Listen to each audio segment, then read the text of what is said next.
एक आदमी यात्रा करने गया, संत आदमी था। बोला रात्रि पड़ी है, मुझे कहाँ ठहरना चाहिए, है कोई यहाँ धर्मात्मा आदमी?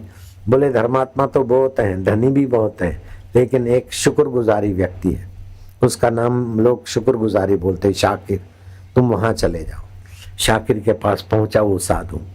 शाकिर ने बड़ी आवभगत की और जितनी भी अहोभाव से सेवा हो सकती है 2 दिन तक साधु की सेवा की। साधु जब यात्रा को आगे निकला तो शाकिर ने, शुक्रगुजारी ने, रास्ते में खाने के काम आए ऐसी सूखी कोई सब्जी, कुछ मीठी रोटियां, कुछ चरपरी रोटियां, कुछ अचार, कुछ खजूर आदि आदि बड़े प्रेम से उनको देकर विदाई दी।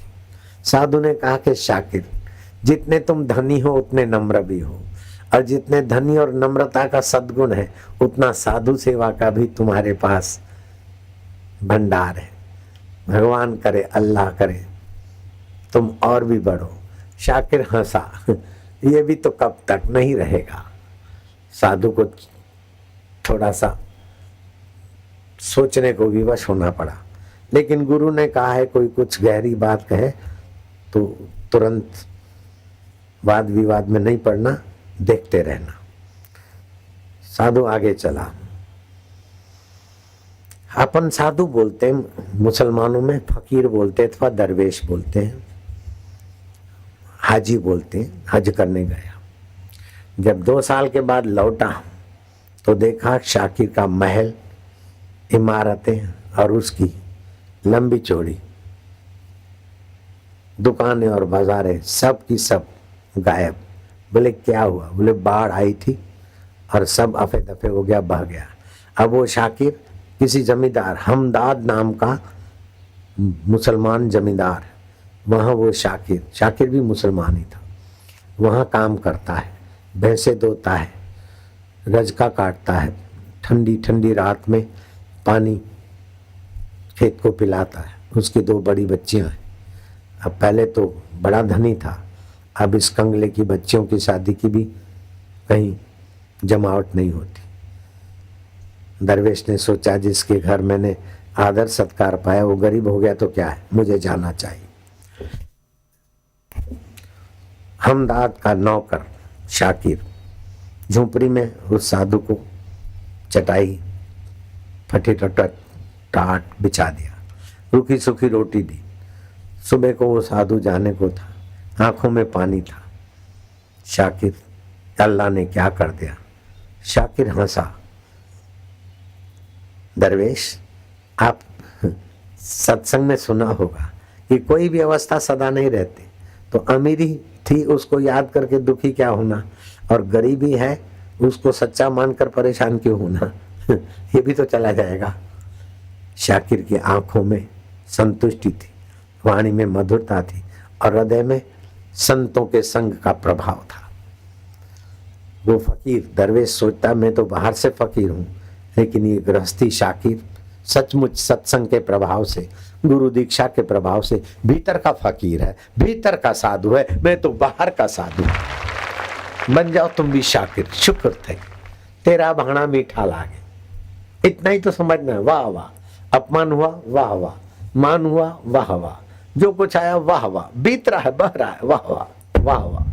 ऐसा हुआ, ऐसा होना चाहिए, ऐसा हुआ, ऐसा होना चाहिए। तू फिक्र न कर, फरियाद न कर, वाह वाह। तेरे फूलों से भी प्यार, तेरे कांटों से भी प्यार, चाहे सुख दे चाहे दुख दे, हमें दोनों है स्वीकार, क्योंकि देने वाला तू ही है। माँ के गर्भ में दूध की व्यवस्था तूने की थी, माँ की जेर के साथ हमारी नाभि जोड़ने की तेरी कला कुशलता है। वाह वाह मेरा रब, मेरा प्रभु, मेरा प्यारे। बस ये सीख जाओ, मौज हो जाएगी। वर्तमान रस में हुआ तो आपका भूतकाल रस में है, और भविष्य भी आएगा तो वर्तमान की रस में रसीला होके आएगा। बहुत मौज हो जाएगी। अगर इसमें संदेह होता हो तो उठ के खड़े हो जाओ। तुम्हें मेरी बात गलत लगती हो तो उठ के खड़े हो जाओ, मेरा कान पकड़ो। अगर सच्ची लगती है तो तुम अपना कान पकड़ो, हम करेंगे करेंगे करेंगे। बस हो गया, हम राजी, तुम भी राजी, तो क्या करेगा काजी। खैर साधु गया, शाकिर हमदाद के यहाँ नौकरी कर रहा है। अब क्या हुआ होगा, 1.5-2 साल के बाद फिर दरवेश ने अपना रुख यात्रा का बनाया।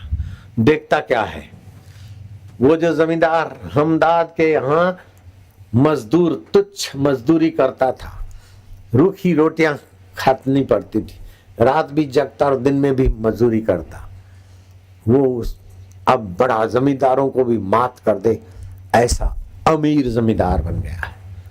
क्या है कि हमदाद को कोई संतान नहीं थी, उसकी लंबी चौड़ी जो जमींदारी थी वो शाकिर को दे गया और सोने का चरु, हीरे जवाहरात से लदा हुआ चरु जहां गड़ा है वो बता दिया गया। पहले की संपदा से अभी कई गुना ज्यादा संपदा हो गई। फकीर ने देखा कि हद हो गई, शाकिर तुमने कहा था ये भी गुजर जाएगा, अच्छा है वो गरीबी गुजर गई, डाकिनी कम वक्त कहेंगी गरीबी गुजर गई, अल्लाह करे तुम ऐसे ही रहो। शाकिर हंसा फकीर राम जी का राम राज्य नहीं रहा, मोहम्मद का और फकीरों का और अमीरों का जो कुछ मिला वो बीत गया, तो मेरा कब तक रहेगा? तो क्या ये भी चला जाएगा? या तो ये चला जाएगा या तो इसको मेरा मानने वाला चला जाएगा। कौन रहता है? जहां सही हो गए वहां भी हो गए। तुमने सत्संग तो सुना होगा ना, मैंने संतों के वचन आत्मसात किए। वेदांत, हिंदू धर्म में वेदांती संतों का ही हिस्सा लेकर सूफीवाद बना, तो सूफी संत वेदांती संत एक ही बात कहते हैं, सब गुजरता है, उसको जानने वाला अंतरात्मा शाश्वत है, वही अल्लाह है, वही भगवान है, वही राम है, रहमान है। साधु आगे बढ़ा, यात्रा करके जब लौटा 1.5-2 साल के बाद, तो क्या देखता है, शाकिर का महल तो है लेकिन होले और कबूतर कुहू कुहू कुहू कर रहे। कह रहा है आसमां ये समा भी कुछ नहीं, रो रही है शबनम में ये निजारे कुछ नहीं। जिनके महलों में हजारों रंग के जलते थे फानुश, झाड़ उनकी कब्र पे है और निशान कुछ भी नहीं।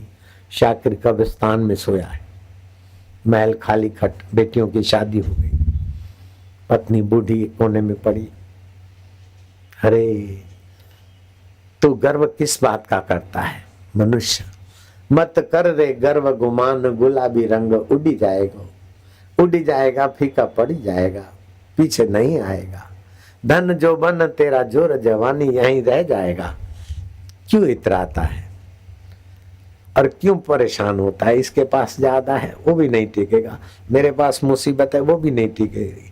ये मुसीबत अब मैं मौज में हूं, लेकिन न मौज रहेगी न मुसीबत रहेगी। उसको जानने वाला दिलबर दाता ही तो रहता है, उसको पक्का कर ले मौज हो जाएगी, मौज। पूरे हैं वे मर्द जो हर हाल में खुश हैं, मिला अगर माल तो उस माल में खुश हैं, हो गए बेहाल तो उसी हाल में खुश है। शाकिर तुमने जिंदगी का रहस्य जाना, धन्य है शाकिर तुम्हारा सत्संग, धन्य है तुम्हारा सत्संग करता सदगुरु। शाकिर में तो फकीर बना, लेकिन असली फकीर तो तेरी जिंदगानी से असली फकीरी टपकती। अब मैं तेरी कब्र देखना चाहता हूं शाकिर। लोगों से पूछा, मैं शाकिर की कब्र पे जाऊंगा, वहां दुआ मांगूंगा, फूल चढ़ाऊंगा। ये गृहस्थी शाकिर फकीरों को भी फकीरी का संदेश दे। ऐसे दरवेश शाकिर की कब्र पे जाऊंगा। वो फकीर कब्र पे गया, क्या देखता है कब्र पे लिखा है, आखिर ये भी तो नहीं रहेगा। दरवेश ने मत्था कूटा, क्या हद हो गई। अमीरी नहीं रहेगी, चलो मान लिया, गरीबी नहीं रहेगी, चलो मान लिया, बीमारी नहीं रहेगी, मान लिया, तंदुरुस्ती नहीं रहेगी, मान लिया, बदलता है। लेकिन कब्र कहां चली जाएगी? कब्र पर पत्थर लिखवा दिया, ये भी तो नहीं रहेगा।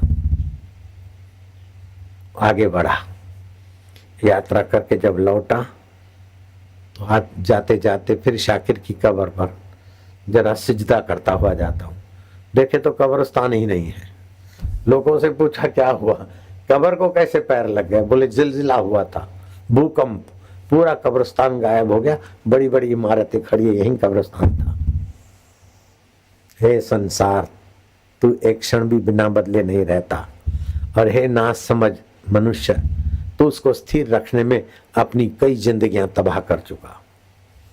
जवानी मेरी बनी रहे, यश मेरा बना रहे, प्रमोशन मेरा बना रहे, पोस्ट मेरी बनी रहे, श्वास श्वास में तू बिगड़ता जा रहा है, और तेरा क्या बनेगा भाई।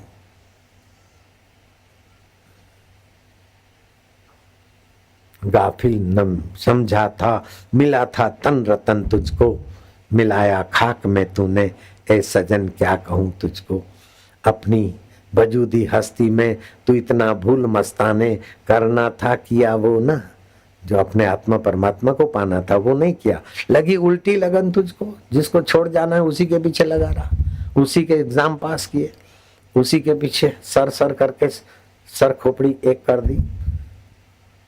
और जिनको सर सर कहता है उनका न सर रहा न पैर रहा। कौन सी निशा में तू सो रहा है। तुलसीदास ने कृपा करके ऐसे लोगों को झकझोरा। मोह निशा सब सोवनहारा, मोह निशा सब सोवनहारा, देखई स्वप्ने अनेक प्रकारा, देखई स्वप्ने अनेक प्रकार। मैं विद्यार्थी हूँ, वो दिन आएगा मैं ग्रेजुएशन पाऊंगा, वो दिन आएगा बड़ी जॉब पाऊंगा, आईएएस बनूंगा, नहीं तो आईपीएस बनूंगा, मकान होगा, शादी होगी, गाड़ी होगी, सुखद दिन होंगे, ये होंगे। और जब आएंगे दिन तो वो जाएंगे भी बुद्धू, अभी नहीं है वो बाद में भी तो नहीं रहेगा मूर्ख। जैसे आकाश में बादलों की देवताओं की बारात अथवा राक्षसों के बारिश में घमासान चेहरे दिखते और बदल रहे, ऐसे ही तो है ये। मुल्ला नसरुद्दीन जाते जाते कहीं विश्राम करने को बैठा चबूतरे पे, एक अजनबी आदमी आया और धड़ाक से मुल्ला को रख दी। मुल्ला कुछ बोले उसके पहले अजनबी आदमी ने कहा, गुस्ताखी माफ हो मुल्ला, मैं शर्मिंदा हूं अपनी करनी पर, मुझे माफ कर देना। लेकिन उसके कहने में भी व्यंग था। मुल्ला ने कहा, मैं समझ गया, गलती से तू थप्पड़ नहीं मारा है, चल तो चल काजी साहब के पास। उसको पकड़ के काजी साहब के पास ले गए। काजी ने उसे देखा, उसने काजी को देखा, दोनों हाथ से। मुल्ला समझ गया कि मिली हुई भगत है। काजी साहब मुझ निर्दोष आदमी को न हम्मा किया न तम्मा किया, धर दी जोरों की थप्पड़, इसे जो भी सजा दोगे वो कम है। तो काजी ने तुरंत प्रश्न किया, तुमको थप्पड़ मारी फिर इसने क्या कहा? बोले इसने फॉर्मेलिटी कर दी, गुस्ताखी माफ करो, मैं शर्मिंदा हूं, बस इतना कह दिया। बोले बस हो गया ना, बस कोई किसी को मारपीट कर दे और मैं शर्मिंदा हूं, बस कुछ तो उससे जुर्माना होना चाहिए। काजी ने बहुत तानाबुनी करके कहा, अच्छा थप्पड़ मारने वाले पर 1 रुपया जुर्माना करके मुल्ला नसरुद्दीन को दिया जाएगा। थप्पड़ मारने वाला कहता है कि काजी साहब मेरे पास रुपया नहीं, मैं अभी घर से लेने जाता हूँ। वो गया तो गया। मुल्ला ने कहा, मेरे जैसे मशहूर आदमी को थप्पड़ मारने का जुर्माना 1 रुपया ही हो सकता है। बोले उससे ज्यादा क्या होगा? मुल्ला ने काजी के गाल पर ऐसी जमा दी, बोले अब तुम भी प्रसिद्ध हो, तुमको वो 1 रुपया जो मुझे मिलने वाला है मैंने तुम्हारे हवाला कर दिया। तुम जो फतवा जाहिर करते रहते हो 1 रुपया काफी है, 1 थप्पड़ खाई 1 रुपए में, तो तुम मेरी थप्पड़ खा लो, 1 रुपया तुम ले लेना। तो मुल्ला हर समय बेवकूफी की बातें नहीं करता था, कभी कभी बेवकूफ बनाने वालों को भी वो बेवकूफ बना देता था। क्या ख्याल है? ऐसी कहानियां मेरे पास कभी कभी आ जाती। नारायण हरि। लेकिन बात उसकी शाकिर की याद रखना, ये तो जोक्स है, हो सकता है ये विनोद के लिए हो, लेकिन वो समझने के लिए।